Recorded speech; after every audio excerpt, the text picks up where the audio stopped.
사실 오늘 본문은 이 마태복음 17장과 마가복음 9장에도 같은 사건을 기록하고 있습니다. 베드로와 야고보와 요한 이 세 명의 제자와 함께 산에 오르신 예수님은 영광스러운 모습으로 변화하십니다. 그래서 변화산 사건이다 이렇게 부르기도 합니다. 놀랍게 변화하시는 예수님의 모습을 목격했는데요. 흥미로운 점은 이 변화라는 단어, 신약 성경은 헬라어로 기록이 되어 있는데 엄밀히 말해서 누가복음 본문에는 이 변하다라는 뜻의 동사 단어가 나오질 않습니다. 그저 문자적으로 직역하면 예수님의 얼굴과 형상이 다른 것이 되었다 그런 뜻으로 직역해 볼 수가 있습니다. 예수님의 입고 있던 옷이 휘어지고 빛났습니다. 마태복음과 마가복음에서는 이 대목에서 메타모르포라는 헬라어 단어를 사용하는데요. 메타모르포라는 단어의 원래 뜻은 여러분 번데기, 그러니까 번데기가 나비나 나방이 되기 전에 허물을 벗지 않습니까? 이 허물을 벗는 모습을 두고 메타모르포라는 단어를 사용합니다. 근데 예수님께서 변화되실 때 마태복음과 마가복음에서는 이 메타모르포라는 단어를 사용하고 있는데요. 생물학 용어죠. 허물을 벗다, 소위 생물학 용어로 변태라는 말을 사용할 때 주로 이렇게 사용을 하는데요. 그동안 예수님을 볼 때 예수님의 제자들이 함께 동고동락하면서 다니면서 예수님을 볼 때 예수님은 그저 평범한 인간처럼 보였고 그렇게 느껴졌는데 외적으로, 육체적으로. 그런데 이 시점부터는 영광스럽고 찬란한 모습으로 변하셨다는 사실입니다. 예수님의 본성은 원래 그대로였지만 외적인 모습이 전혀 새롭게 보이기 시작하는 거죠. 변화라는 단어로 설명하기엔 너무나도 부족합니다. 그렇다고 다른 마땅한 단어를 찾기도 어렵습니다. 말 그대로 변화를 넘어 성화를 넘어 영화에 이르신 것입니다. 예수님께서 영화로워지셨습니다. 그냥 단순한 변화가 아니라 영화로운 변화입니다. 그래서 영화다 이렇게 말할 수 있을 것 같습니다. 근데 오늘 본문 우리가 28절부터 읽었는데 28절에 보면 이 말씀을 하신 후에라는 말로 시작하지요. 오늘 본문 이전에 어떤 말들이 있었는가, 어떤 내용이 나오는가를 잠시 생각해 볼 필요가 있는데요. 어저께 우리 정준 강사님께서 말씀을 전해 주실 때 언급을 했었던 내용, 베드로의 신앙 고백이 나오지요. 주는 너희는 나를 누구라 하느냐? 예수님이 물으셨을 때 베드로가 대답하기를 누가복음 본문에서는 하나님의 그리스도이다 이렇게 고백을 하고요.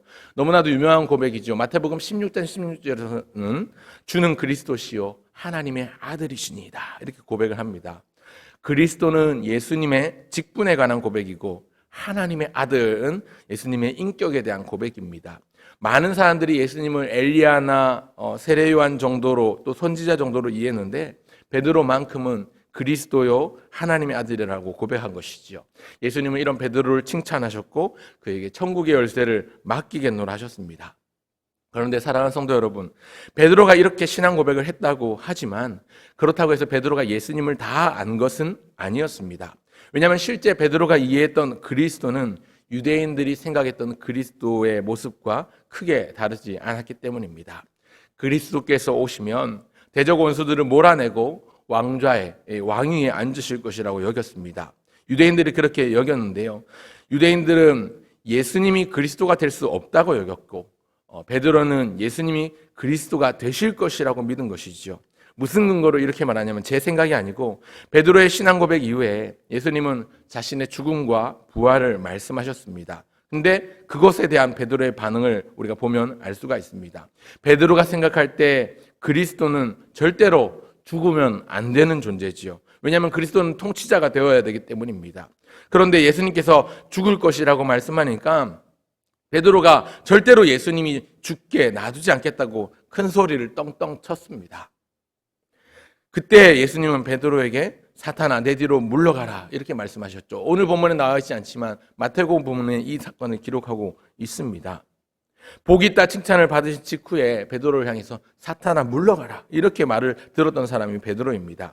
그 일이 있고 나서 8일이 지났습니다. 오늘 본문에서는 8일이라고 말씀하는데 재밌게도 마태복음과 마가복음에서는 6일이 지난 후에 엿새 후에라고 이야기합니다.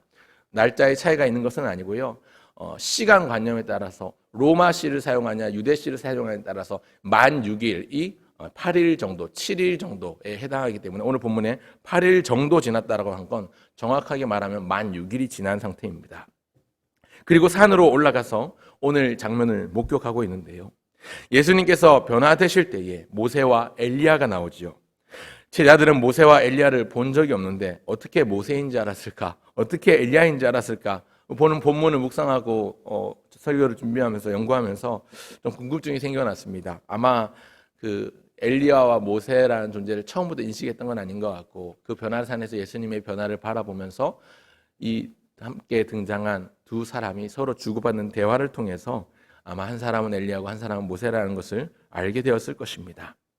왜 많은 사람들 가운데, 하고 많은 구약의 인물들 가운데 왜 모세이고 왜 엘리야인가? 모세는요, 율법을 대표하는 율법의 대표자입니다. 율법을 받았고 계명을 받았고 그래서 모든 이스라엘 백성들이 구약시대에 모세의 율법을 따랐습니다. 뿐만 아니라 엘리야는 선지자를 대표하는 인물입니다. 선지자 중에 선지자, 하나님의 뜻을 헤아리고 전하며 또 예수님, 메시아의 존재가 올 것을 예언했던 선지자를 대표하는 인물이 엘리야였습니다. 구약을 대표하는 두 인물이 모세와 엘리야인데 지금 이 두 인물이 나타나서 예수님을 이야기합니다. 구체적으로 말씀드리면 예수님의 별세하실 것을 이야기합니다. 오늘 본문에서 31절에 보면 영광 중에 나타나서 장차 예수께서 예루살렘에서 별세하실 것을 말할세라는 단어가 나오는데 특별히 여기 별세라는 단어가 사용되고 있죠. 다른 복음서에서는 별세라는 말이 잘 사용되지 않는데 오늘 누가복음에서는 별세라는 단어가 나옵니다. 이 별세라는 단어는 헬라어로 원래 에크 그리고 호도스, 길을 뜻하는 호도스라는 단어와 에크, 밖으로라는 단어가 함께 합쳐진 말인데요. 엑소도스라는 단어입니다. 엑소도스라는 단어는 길 밖으로 나가다, 길 밖으로 탈출하다 이런 뜻을 가지고 있습니다. 재미있는 점은 제가 엑소도스라고 했는데 여러분 구약성경 출애굽기의 이름이 엑소더스입니다. 왜 제가 이 얘기를 하냐면 사도행전 13장 24절에 보면 예수님의 오심을 에이스도스라고 이야기합니다. 길로 오시다. 세례 요한이 예수님의 길을 예비하는 걸 두고 에이스호도스, 그러니까 길을 예비했다라고 했는데 예수님의 오심을 길로 오셨다라고 표현을 하고 있는데요. 오셨다라는 뜻과 반대되는 말로 엑소도스는 길로 가셨다. 그 길로 가셨다. 그 길로 탈출하셨다라는 뜻이 됩니다. 즉 예수님의 죽음에 대해서 그 길로 탈출하셨다. 그 길로 나가셨다라는 단어를 쓰고 있는 것은 예수님이 죽음이 단순한 죽음이 아니라 구약시대 애굽에서 빠져나온 백성들처럼 자기 백성을 죄에서 빠져나오게 하신 사건이라는 것을 보여주기 위함입니다. 그래서 이 별세라는 단어를 특별히 사용하고 있습니다. 모세와 엘리야가 언급하는 예수님의 별세, 즉 예수님의 죽으심과 부활은 구약의 출애굽 사건의 또 다른 모습인 것이지요. 단순히 한 사람이, 인간이 죽었다가 살아나는 정도가 아니라 영적인 죄의 속박과 어둠에서 탈출시키고자 하나님의 아들이신 예수님이 친히 그 길을 열어주신다는 의미입니다. 사도행전 13장 24절에 보면 에이스오도스라는 단어는 세례 요한이 예수님 앞서 그 길을 예비할 때 쓰는 단어였는데 반대로 오늘 본문에서는 엑소도스라는 단어를 예수님께서 하나님께 가는 길을 예비하시고 준비하셨다는 차원으로 사용을 하신 것이지요. 베드로와 야고보와 요한이 예수님의 변화되는 모습을 직접 보았고 이렇게 말씀하시는 것, 엘리야와 모세가 나와서 예수님이 별세하실 것을 말씀하고 직접 들었습니다. 그러니 제 아들이 생각했겠죠. 당황합니다. 이게 도대체 무슨 일인가? 이게 도대체 무슨 의미인가? 그 당시에는 알지 못하고 깨닫지 못했습니다. 베드로와 함께한 이 두 명의 제자는 예수님께 청해서 말하기를 초막 셋을 짓게 해달라고 합니다. 자기가 하는 말을 자기도 알지 못했다고 성경은 기록하고 있는데 그때 호련히 구름이 그들을 덮고 소리가 났습니다. 35절에 보니까 이는 나의 아들 곧 택함을 받은 자니 너희는 그의 말을 들으라. 나의 아들 곧 택함을 받은 자니 너희는 그의 말을 들으라. 그리고 나서는 모세와 엘리야가 사라졌어요. 오직 예수님만 보이기 시작합니다. 세상과 나는 간 곳 없이 예수님만 바라보기 시작합니다. 저는 오늘 본문을 통해서 함께 나눌 세 가지 말씀을 좀 짧게 나누고자 합니다. 오늘 본문에서 상고한 바가 있는데요. 첫 번째는 예수님은 하나님의 영광 자체라는 사실입니다. 예수님께서 이렇게 놀랍도록 영화롭게 변하신 것은 곧 하나님을 드러내고 하나님 나라의 일을 나타내시기 위함입니다. 누가복음에 나오는 표현 가운데 다른 복음서, 다른 공간 복음서에서는 잘 등장하지 않는데 누가복음에서 유독 자주 나오는 표현 중에 하나가 하나님 나라의 일을 말했다, 혹은 하나님 나라의 일을 전했다라는 표현이 자주 쓰입니다. 단순히 복음을 전했다가 아니라 하나님 나라 혹은 하나님 나라의 일이라는 표현을 자주 종종 사용을 합니다. 오늘 본문도 하나님 나라의 관점에서 좀 바라보고자 합니다. 말씀드린 것처럼 예수님은 베드로의 이 신앙 고백 직후에 비로소 자신이 죽을 것을 말씀하셨죠. 그리고 또 함께 하셨던 말씀 중에 하나가 십자가를 지고 나를 따르라.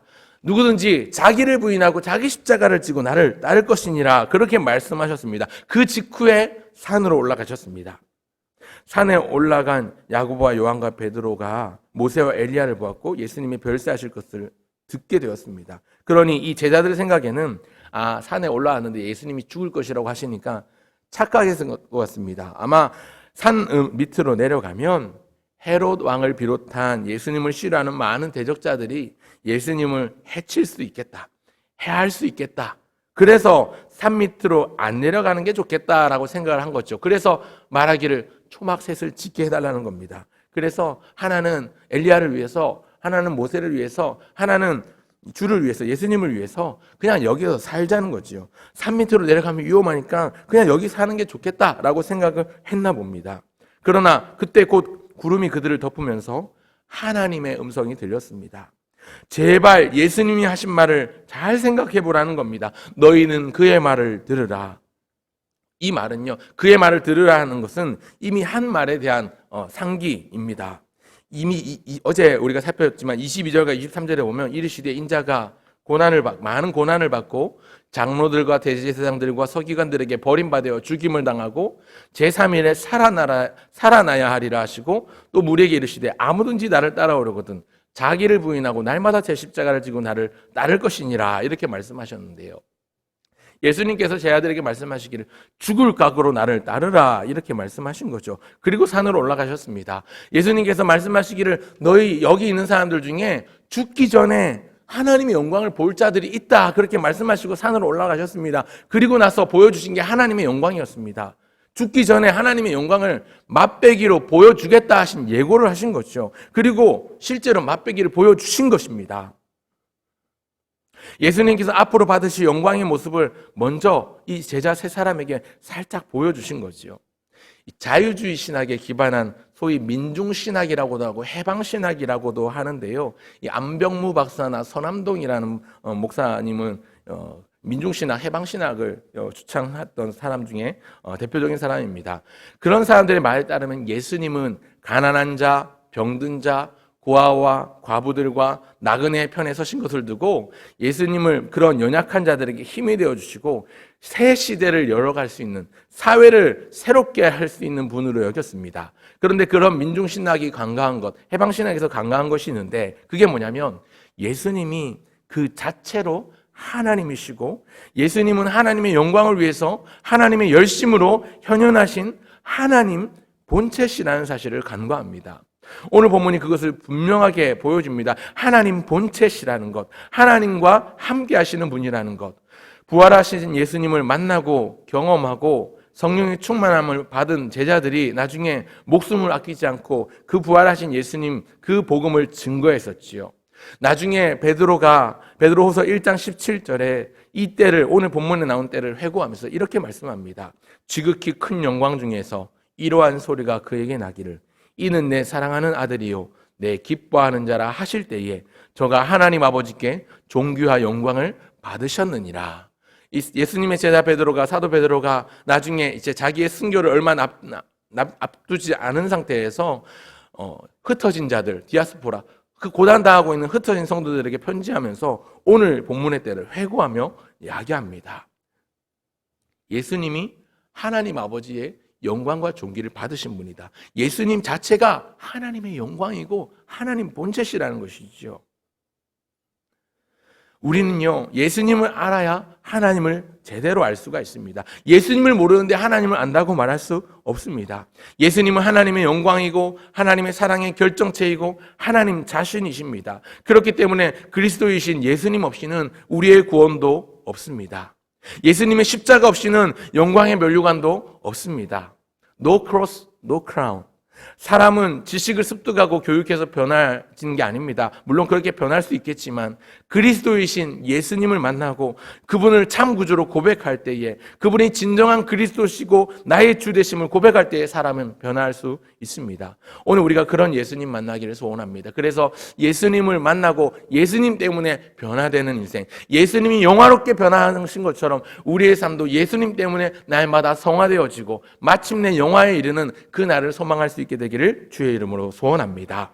그런가 하면 둘째로 생각해 볼 것은요, 예수님은 하나님의 택함 받은 아들이십니다. 오늘 보면 35절을 다 같이 한번 읽어보겠습니다. 35절 같이 읽겠습니다. 시작. 구름 속에서 소리가 나서 이르되 이는 나의 아들 곧 택함을 받은 자니 너희는 그의 말을 들으라 하고, 오늘 사건의 핵심이기도 하고 이 내용은 성경 전체의 핵심이기도 합니다. 예수님이 누구신가?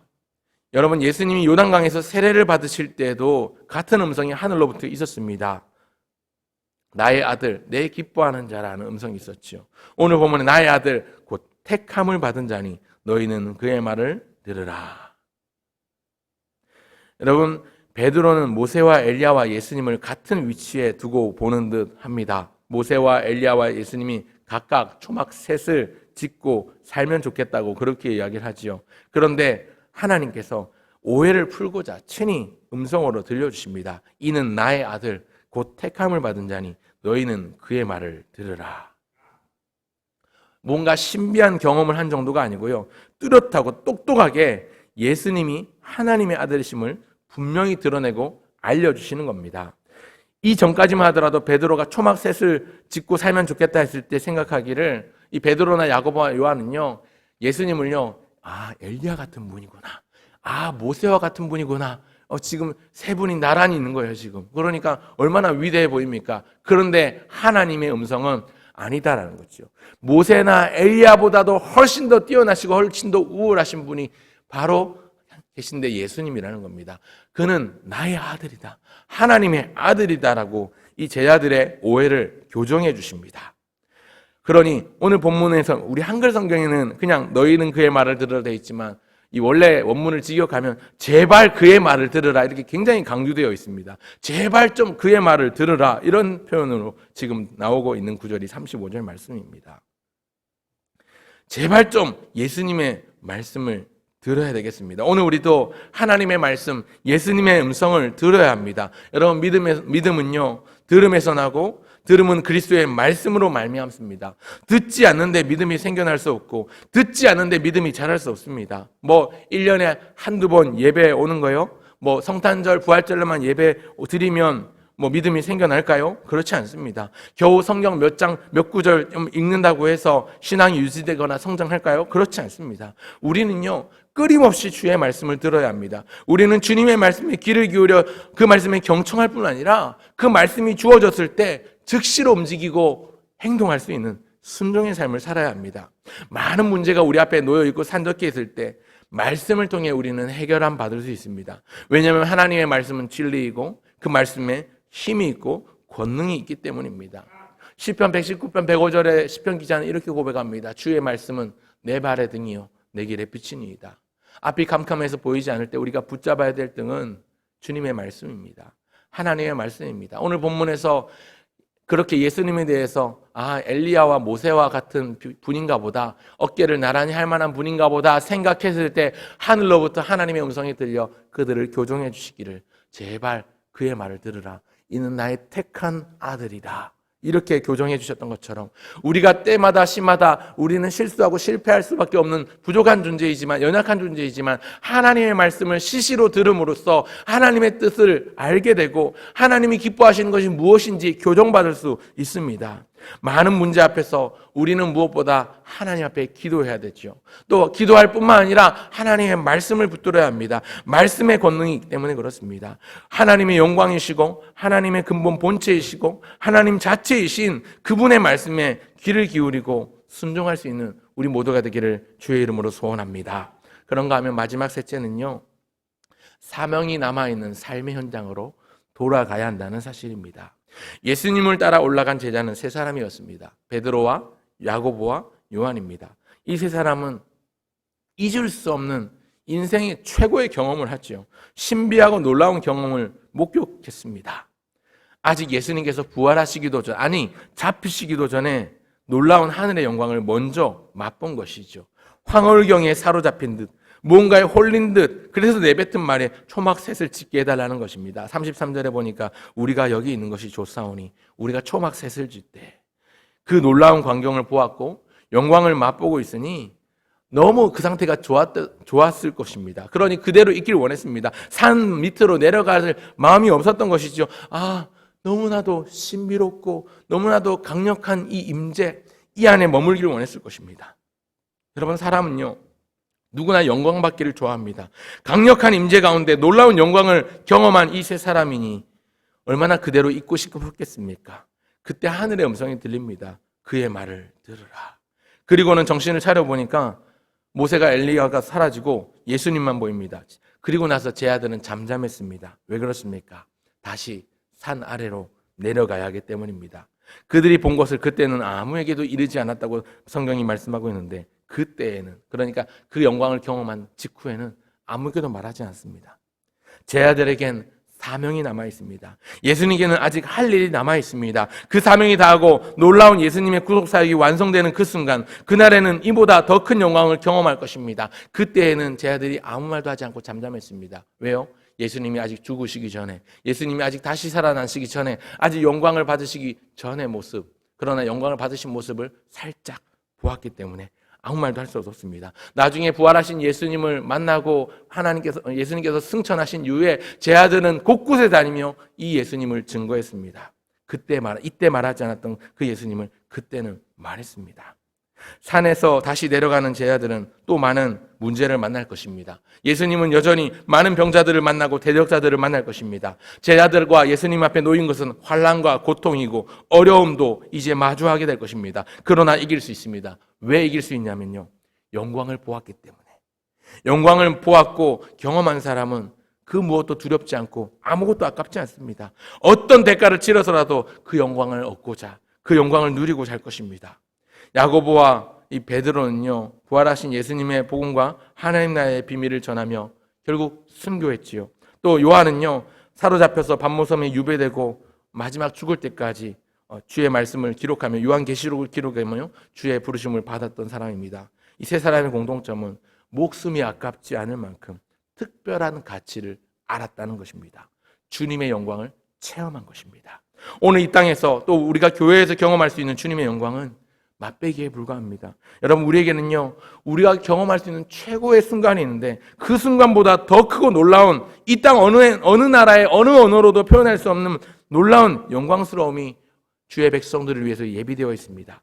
그 영광스러움에 참여케 하신 주님께 감사하는 마음으로 우리의 삶이 고달프고 하루하루의 삶이 힘들어도 그 삶을 버티고 견디고 인내함으로 소망의 경주, 믿음의 경주를 힘써 싸워 승리할 수 있습니다. 오늘도 이 믿음을 가지고 이 하루를 시작하시면 좋겠습니다. 한 주간 시작할 때 또 얼마나 힘들고 치열한 삶이 시작되겠습니까? 우리 성도님들의 삶이 얼마나 힘들고 고달프시겠습니까? 그러나 견딜 수 있습니다. 이길 수 있습니다. 왜요? 우리에게는 세상 무엇과도 비교할 수 없는 그리스도이신 예수님의 영광, 세상 어디에서도 맛볼 수 없는 참된 어마어마한 그 영광의 빛이 우리를 위해서 예비되어 있기 때문에 그 하나님 나라의 소망, 그 영광의 소망을 가지고 살아간다면 오늘 우리의 삶이 힘들어도 이길 수 있고 버티고 견딜 수, 인내할 수 있는 것입니다. 오늘도 이 소망을 가지고 살아가시는 저와 여러분 모두 되시길 주의 이름으로 축원합니다.